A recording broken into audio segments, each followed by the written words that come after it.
I arrived at my lake house with the property manager, planning to discuss winter preparations, and inside I found my daughter's husband relaxing with another woman, comfortable and careless. He tried to hand me $3,000 cash. "For your discretion," I nodded as if considering it, then made one phone call, not to my daughter but to someone who would dismantle his empire of lies piece by piece. Before we continue, please subscribe to the channel and write in the comments what time it is where you are now. The drive up to the lake house had been pleasant enough. Tom Chen sat in the passenger seat, his tablet showing maintenance schedules and contractor quotes. We'd been discussing winterizing the pipes and updating the dock for 45 minutes. September sunlight filtered through the birch trees lining the road, warm and golden. When we turned into the gravel driveway, I saw the car immediately. A black Range Rover, unfamiliar, parked at an angle near the front steps. Not Astrid's silver Volvo. Not Damien's BMW. The plates were local, but I didn't recognize them. "Expecting someone?" Tom asked, his professional tone shifting slightly. "No." I put my truck in park and sat there for a moment, studying the Range Rover. Expensive. Recent model. Tinted window. Something in my chest tightened, the same instinct that had kept me alive through 38 years as a commercial fisherman. When something feels wrong, it usually is. I climbed out slowly. 69 years old, still strong from decades of hauling nets, but my knees reminded me of every storm I'd weathered. The house looked peaceful. Log construction, weathered silver gray. The wraparound deck empty except for the Adirondack chairs I'd built myself, but the front door stood slightly ajar. I always locked it. Always. Tom followed me up the steps, his dress shoes quiet against the wood. I pushed the door wider and stepped into the cool darkness of the entryway. The living room opened before us. Stone fireplace on one wall, leather furniture arranged exactly as I'd left it, my fly fishing gear still hanging by the door. Then I saw them. A woman I'd never seen before sat on the couch, a throw blanket hastily wrapped around her shoulder. Damien stood beside her, barefoot, his shirt unbuttoned, fumbling with his belt buckle. Two champagne flutes sat on the coffee table, next to a bottle I recognized from my wine cabinet. Time slowed.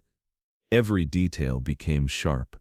The woman's expensive watch catching the light. The flush on Damien's face, not embarrassment, just irritation at being interrupted. The blanket slipping to reveal her bare shoulder. Nobody moved. Then Damien's expression shifted. Shock dissolved into something harder, more calculated. He stepped forward, positioning himself between me and the woman. "Magnus, what are you doing here?" His voice came out sharp, accusatory. As if I was the one who didn't belong. "You said you weren't coming until next month." I didn't answer right away. 38 years working fishing boats had taught me that calm authority worked better than volume. I let my hands hang at my sides, kept my breathing even. Behind me I heard Tom shift his weight uncomfortably. "This is my house," I said quietly. "That doesn't give you the right to barge in unannounced." Damien's chin lifted. "You could have called." The woman, young, maybe 30, athletic build, grabbed her shoes from beside the couch and moved toward the hallway. Her hands shook as she tried to put them on while standing. She wouldn't look at me. "Whatever you think you saw," Damien continued, his voice dropping into a warning tone, "you need to forget it. This is none of your business." I said nothing. My eyes tracked the woman as she stumbled toward the back hallway. Damien stepped closer, blocking my view. "I'm serious, Magnus. Stay out of my marriage." The back door opened and slammed. Through the window I watched the woman sprint to the Range Rover, fumbling with her keys twice before getting the door open. Damien's expression softened slightly. He tilted his head, adopting a different tone. Reasonable, almost apologetic. "Look, I know this looks bad. But Astrid doesn't need to know about this. It would only destroy her." That much was true. The image of my daughter's face when she found out made my stomach turn. "You're right," I said, my voice flat. "It would destroy her." He relaxed a fraction, misunderstanding. Exactly. So we're on the same page.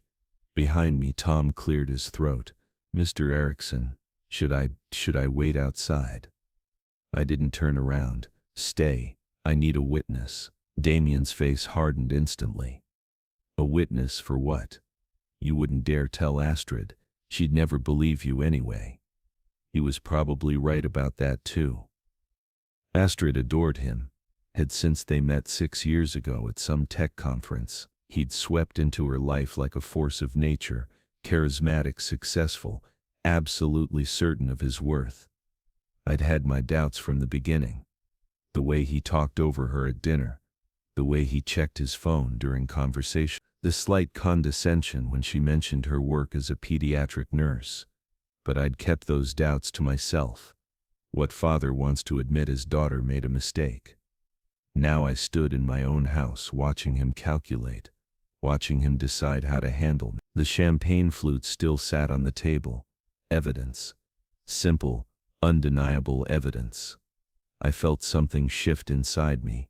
Not rage exactly. Something colder, more methodical. The same feeling I got when reading weather patterns before a storm, that certainty that came from years of experience. Magnus. Damien's voice had steel in it now. Whatever you're thinking, stop. Think about Astrid. Think about your grandson. You want to blow up their lives because you walked in at the wrong moment. I met his eyes. He stared back, unflinching. Behind all that charm and confidence, behind the expensive clothes and practiced smile, I saw exactly what he was. Not complicated, not conflicted. Just someone who'd been caught and was now calculating how to avoid consequences. I'm not the one who blew anything up, I said. He blinked, thrown for just a second, then recovered. Fine. Be self-righteous. But if you tell Astrid some twisted version of what you think you saw, I'll make sure she knows you've been trying to turn her against me for years. Outside, the Range Rover's engine roared. Tires spun on gravel, fishtailing slightly before straightening and disappearing down the drive. Damien watched it go, his shoulders tense. When he turned back to me, his expression had shifted again. Calculating. Measuring. We should talk, he said, privately. Damien moved to the glass doors that led to the deck, sliding one open. Lake air rushed in, cool and pine-scented. He stepped outside and waited for me to follow. I glanced at Tom. He stood frozen by the entrance, his face carefully blank, tablet clutched against his chest like a shield. I'll be right here, Tom said quietly. I nodded and walked out to the deck. The view stretched for miles, pine forests sloping down to the lake, distant mountains still touched with early snow. Damien stood at the railing, his back to me, staring out at the water. You're going to tell her, aren't you? He said without turning around. Should I lie to my daughter? He spun to face me then. Lying and protecting are different things. You tell Astrid what you saw and you destroy her. You destroy our family. Is that what you want? I didn't destroy anything. You keep saying that. He laughed, sharp and bitter. Like you're innocent in all this. You've never liked me, Magnus. Never thought I was good enough for Astrid. This is just your excuse to finally drive us apart. I kept my face neutral, hands loose at my sides. He was probing, testing, trying to find the angle that would work. Have I? I asked. Have I tried to turn her against you? The question seemed to confuse him. He opened his mouth, closed it, recalibrated. When he spoke again, his voice had changed completely. Reasonable. Almost businesslike. Look, we're both adults here. He crossed his arms. I'll give you $3,000. Cash. Transfer. However you want it. I waited. For what? For giving me time to handle this my way. Astrid deserves to hear this from me, not from you. Not a fortune, but significant enough to seem serious. He thought he understood me, thought I was simple enough to be bought. Old enough to prefer avoiding conflict. $3,000, I repeated, letting the words hang. His face brightened. Yes, that's fair, isn't it? For your discretion, I nodded once, slowly. Not agreement exactly, just acknowledgement that I'd heard him. Relief flooded his expression. Good. I knew you'd be reasonable. I'll have it transferred by tomorrow. You'll have your money. And Astrid won't have to deal with any of this unpleasantness. That's what he called it. As if he'd spilled wine instead of betraying my daughter in her father's house. I need to make a phone call, I said. He waved a hand, dismissive. Of course. Whatever you need. I walked back inside, past Tom, who hadn't moved. He gave me a small, tight smile, sympathy mixed with acute discomfort. I pulled my phone from my pocket and stepped into the far corner of the living room, near the fireplace. Sarah Drummond answered on the second ring. Magnus. Long time. What can I do for you? Sarah had been my attorney for 20 years. Sharp, thorough.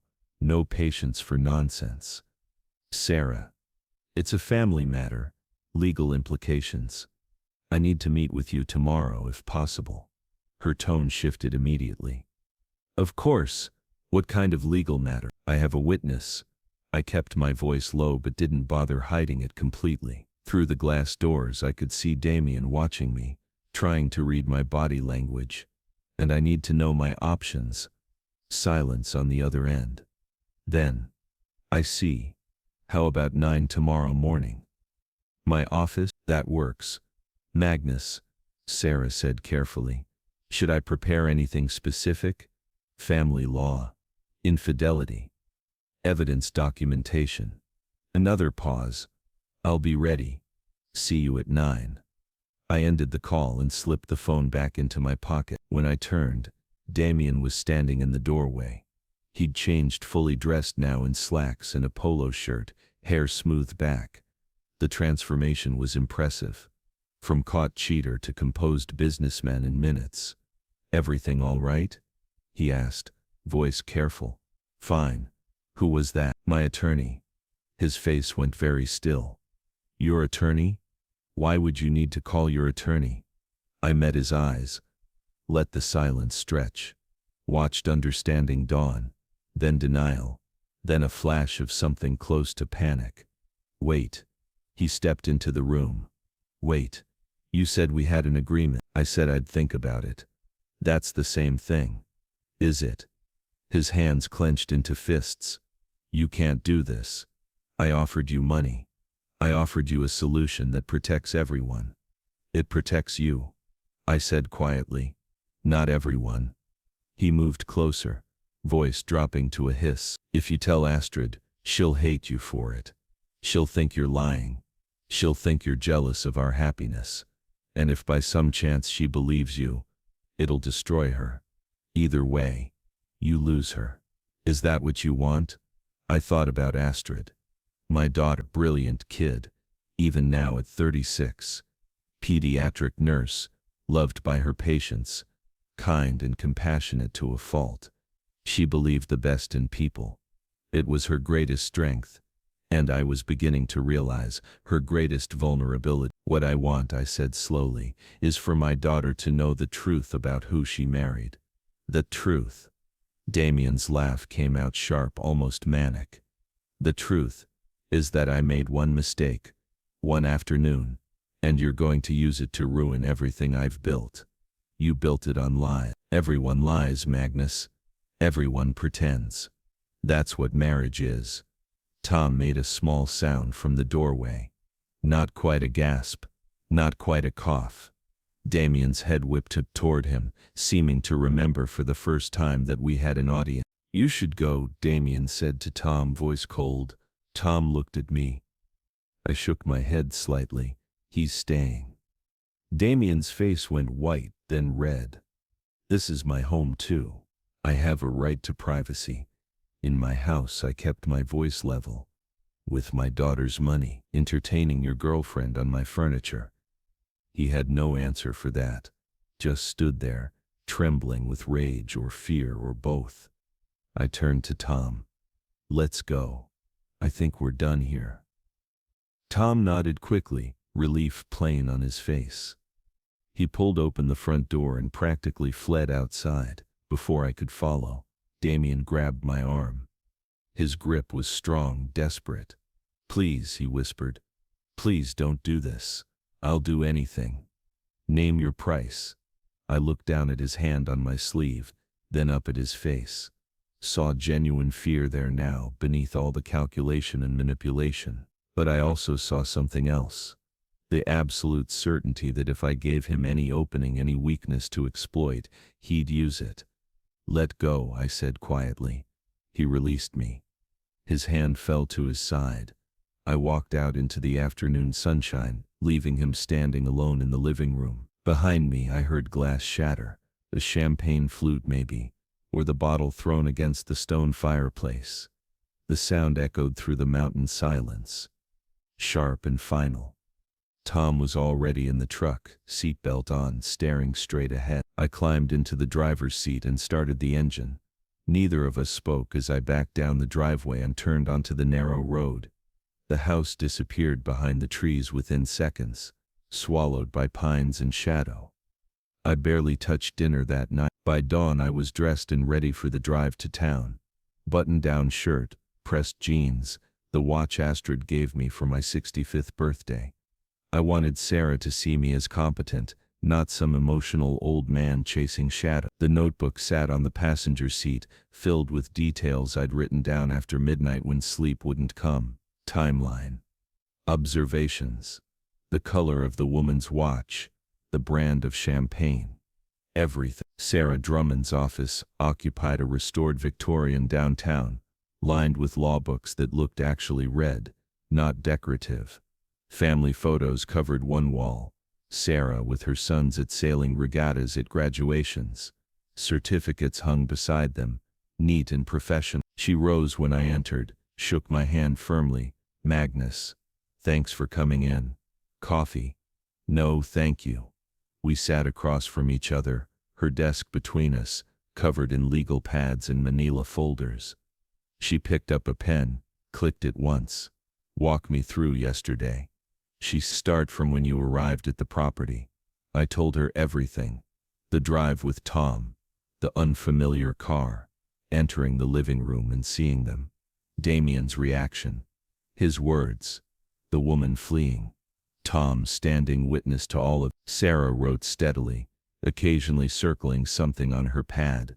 When I mentioned the $3,000, her pen stopped mid-stroke. "He offered you money. For my discretion." Said Astrid deserved to hear it from him, not from me. Sarah set down her pen. "That's important. That's consciousness of guilt. He knew what he'd done was wrong, and he tried to buy your silence. I didn't take it. I know, but him offering matters." She pulled a folder from the stack beside her, opened it. "I did some preliminary work after your call. Since I've handled your estate planning, I still had authorization to access certain records." She slid papers across the desk. Financial statements, credit card bills, a mortgage document. "When did Astrid take out this second mortgage?" I scanned the page, saw the amount, felt something cold settle in my stomach. $3,000. "May," I said slowly. She mentioned it briefly. Said they were upgrading the house, doing renovation. "This isn't a home equity loan for renovations. This is cash-out refinancing at 7%. Sarah's finger tracked down columns of numbers. "Look at these charges. The Harbor Club, 4 times last month. Each meal charged to their joint credit card." Astrid was working doubles. I remembered her mentioning it. Staffing shortages at the hospital. "The charges are local, during her work hours."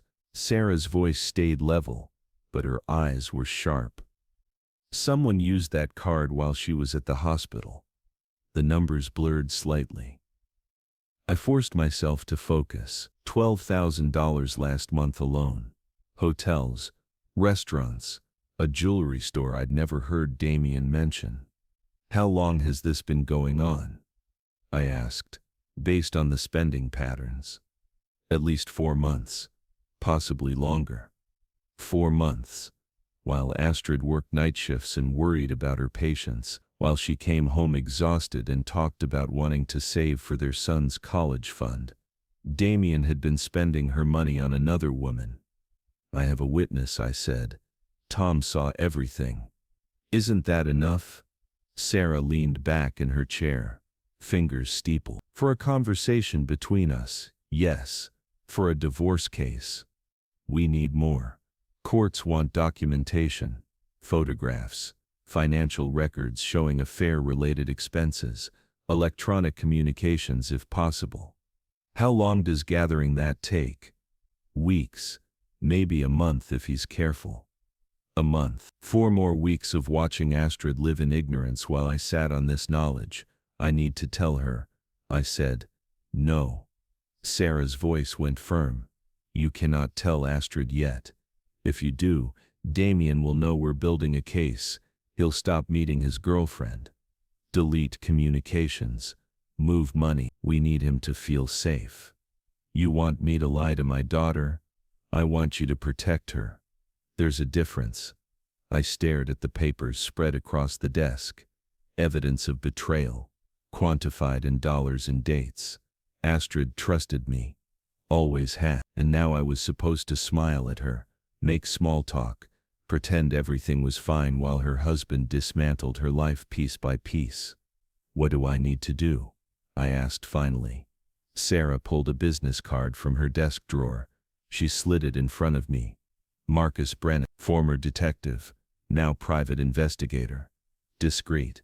He won't approach subjects directly," Sarah said. "Just documents their activities. I've used him before. He knows what courts need." I picked up the card. Simple design, name, number, nothing else. "This feels wrong," I said. "It is wrong, but it's also necessary." Sarah gathered the financial statements, sliding them back into the folder. "Damien has had months to establish his pattern. We need to match that with documented evidence. Otherwise it becomes he said, she said, and he'll claim you're jealous or confused or trying to break up their marriage." "I don't want to break up their marriage. He already did that. Now help me prove it properly." I left Sarah's office an hour later with Marcus Brennan's card in my pocket in a strategy that felt like swallowing glass. Act normal. Don't alert Damien. Let Astrid remain happy and oblivious while we built an irrefutable case. The drive home took forever. Mountains that had looked beautiful yesterday now just felt like walls, trapping me in this impossible situation. My phone rang as I hit the highway. Astrid's name lit up the screen. I almost didn't answer. Almost let it go to voicemail. But that would be unusual. And unusual meant question. "Hey, sweetie," I said, keeping my voice steady. "Dad, just checking in. We still on for dinner Friday?" "Absolutely. Great. Damien's been amazing lately. He actually suggested we invite you over more often." She laughed, happy and oblivious. "I think he's really making an effort with you." I gripped the steering wheel, watching the yellow line disappear beneath my hood. "That's good, Astrid. That's really good. You okay? You sound tired." "Just a long drive. I'll call you tomorrow." After she hung up, I drove another 10 miles before pulling into a rest stop. Sat there with the engine off, staring at the business card in my hand. Marcus Brennan, private investigator. I made the call. The next 4 days felt like 4 weeks. I went through my normal routine. Morning coffee, afternoon walks. But everything was hollow. Sarah's words kept cycling through my mind. We need him to feel safe. So I did nothing. Sent no alarming messages, made no unusual calls to Astrid beyond our usual check-ins. Let the silence stretch. On day 5 my phone rang. Tom Chen, Mr. Erickson. I hope I'm not overstepping. Not at all. The woman from the lake house. I know who she is. I waited. Vanessa Cole. She's a marketing executive at Damien's company. One of my clients mentioned her last year, said she'd just been promoted to vice president. How do you know it's the same woman? I saw them yesterday. At the boathouse. Downtown. I recognized her immediately. The boathouse. An upscale restaurant on the waterfront. Expensive. Public. Thank you, Tom. I keep thinking about your daughter. His voice tightened. I have 2 daughters. If someone knew my son-in-law was doing this and didn't tell me, I'd be furious. But I also understand why you're doing this carefully. After he hung up, I sat with the information. Vanessa Cole, marketing executive, meeting Damien in public restaurants, confident enough in their secrecy to risk being seen. I called Marcus Brennan that afternoon. We met in a grocery store parking lot, neutral territory. He drove a gray sedan, forgettable. He looked exactly like someone who'd spent 20 years in law enforcement, gray crew cut, weathered face, eyes that missed nothing. Sarah briefed me on the basics, Marcus said, settling into the passenger seat of my truck. Your son-in-law. Affair. Need documentation for divorce proceedings. I handed him the notebook where I'd written everything down. He flipped through it methodically, nodding occasionally. The witness is good. Property manager. No personal stake. Professional reputation to protect. He tapped the page where I'd noted Damien's bribe offer. This, too, shows awareness and attempt to obstruct. What do you need from me? Nothing except to stay out of the way. You're the client, I'm the professional. You try to help, you risk exposing the investigation. He pulled out his phone, showing me examples of his work, time-stamped photographs, detailed activity logs. I'll document meetings, locations, times. If there are electronic communications, I'll find them legally. If they're meeting at hotels, I'll get confirmation of bookings. How long? Depends on their pattern. If they're meeting regularly, 2 weeks minimum. If they're being careful, maybe a month. A month, another month of Astrid living in a lie. Whatever it takes, I said. Marcus left with a copy of my observations and Tom's information about Vanessa Cole. I drove home and tried to figure out how to fill the next several weeks with normalcy while my daughter's marriage disintegrated under microscopic observation. That evening, Astrid called again.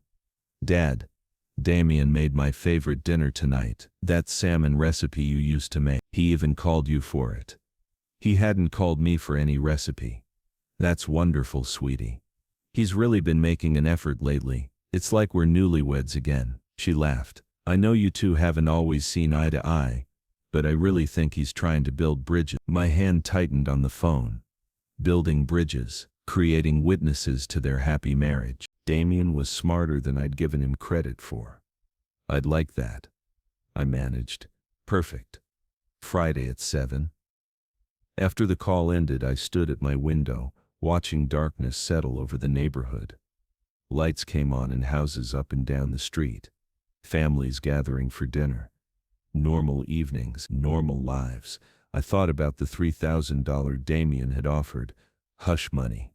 The price of my discretion. He believed he understood me. Believed he could buy my silence or manipulate my concern for Astrid into inaction. He was wrong. 3 days later, my phone buzzed with a text from Marcus. First set of documentation complete. Meeting. We met at a coffee shop on the edge of town early morning before the rush. Marcus slid an envelope across the table. Inside were photographs. Time-stamped. High resolution. Damien and Vanessa at the boathouse, seated close, his hand covering hers. A downtown hotel, both entering together, 40 minutes apart to avoid suspicion. His car parked outside a condo complex for 3 hours while Astrid was at work. He's not being careful, Marcus said quietly. Meeting her twice a week, sometimes 3 times. Always during your daughter's work hours. Same locations, same patterns. It's almost like he thinks he's invincible. Because he paid me off, I said. He thinks I took his deal. Did you? No. Marcus nodded, unsurprised. I'll continue surveillance. Need at least 2 more weeks to establish consistent pattern. Courts like consistency. Proves its ongoing behavior, not one-time mistake. I studied the photographs. Damien looked happy in them. Relaxed. More animated than I'd ever seen him with Astrid. There's one more thing, Marcus said, pulling out his phone. He showed me a financial transfer record, $3,000 deposited into an account under your name. He actually followed through. He didn't need your account information. He used your property records from public filings. Marcus put his phone away, which means when this goes to court, there's now a paper trail of him attempting to bribe you. He incriminated himself. The coffee shop door opened, bringing in a burst of cold air and two women laughing about something. Normal morning. Normal life. Everything around me continuing as if the world hadn't just rearranged itself. Keep going. I told Marcus. I need enough evidence that there's no question. No room for him to manipulate the narrative.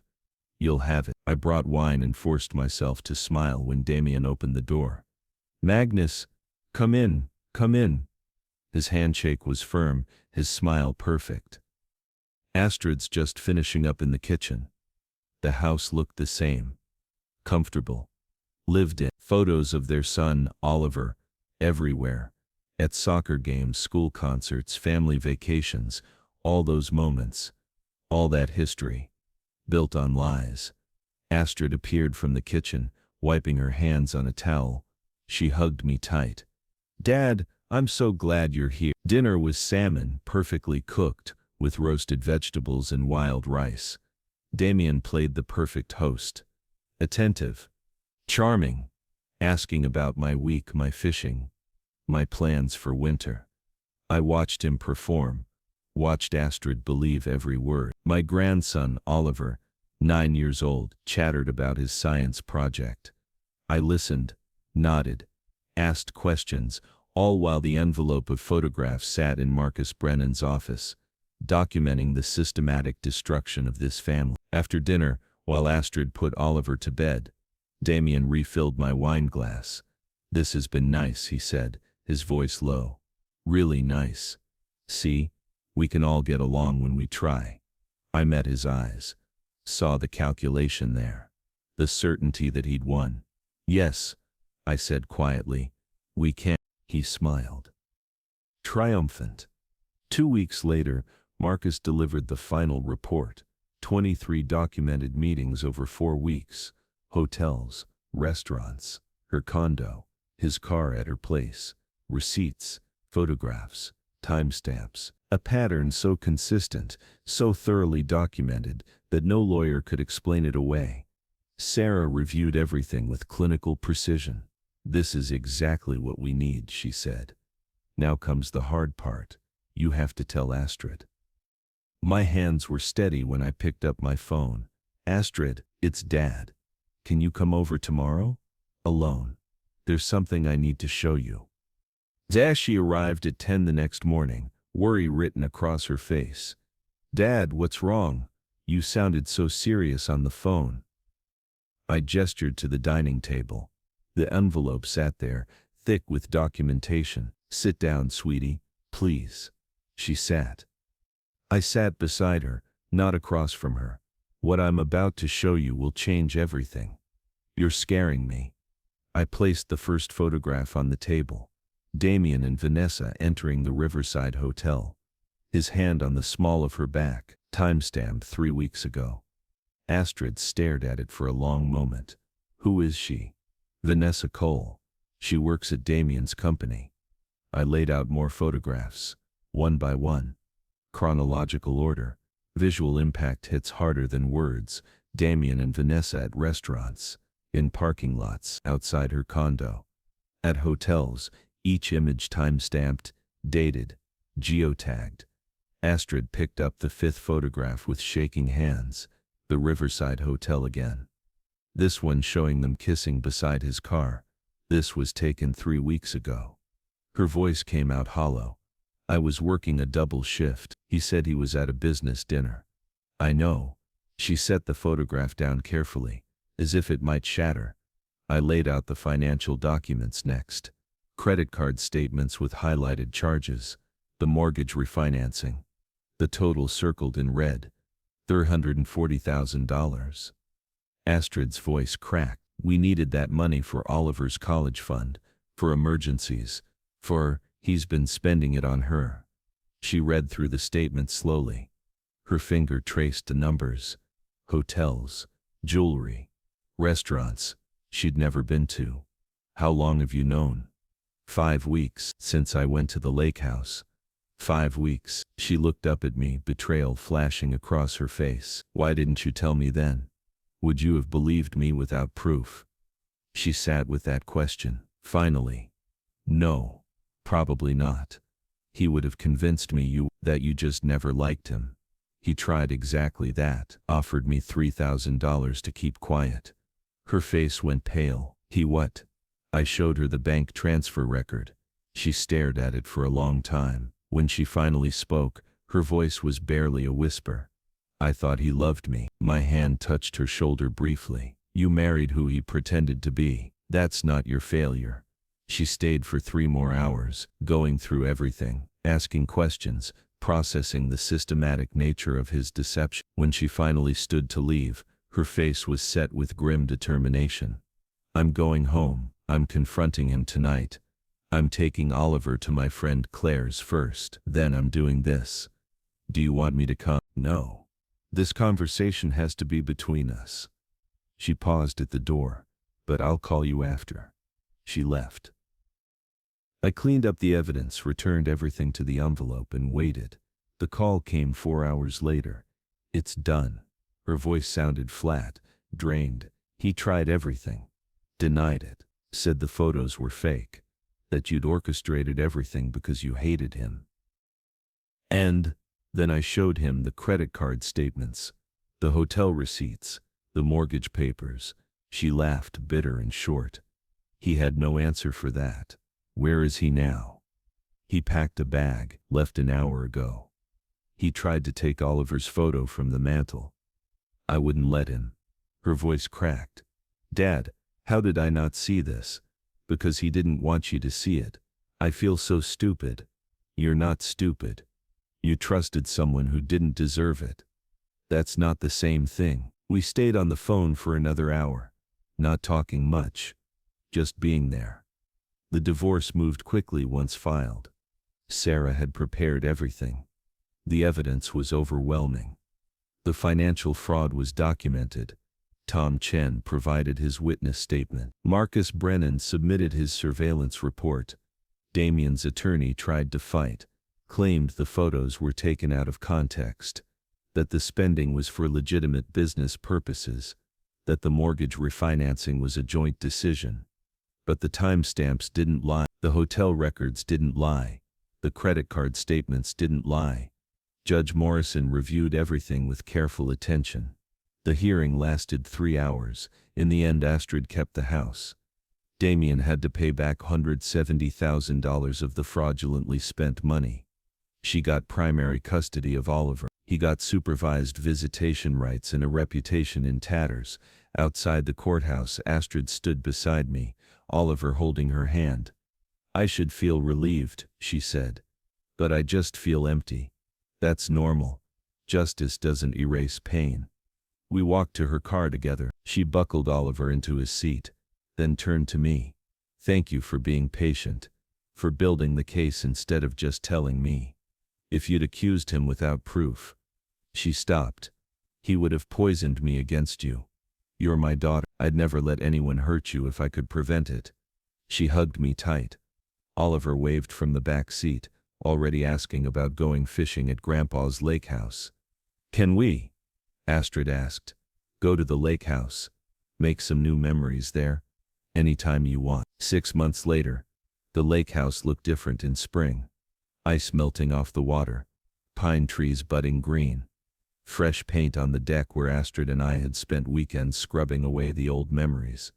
Oliver ran ahead, fishing rod in hand, excited about catching his first trout. Astrid stood beside me on the dock, watching him. I'm dating someone, she said quietly. Another nurse at the hospital. His name is James. He's kind. Honest. The opposite of Damien in every way. That's good. Oliver likes him. That's what matters most. We stood in comfortable silence, watching the morning light play across the water. Dad? Astrid said. That phone call you made. The one that started everything. Who did you call first? Sarah Drummond. My attorney. Not me. Not yet. I needed to protect you first, then tell you. She nodded slowly. You made the right call. Out on the dock, Oliver shouted. He'd caught something. We hurried over to help him reel it in.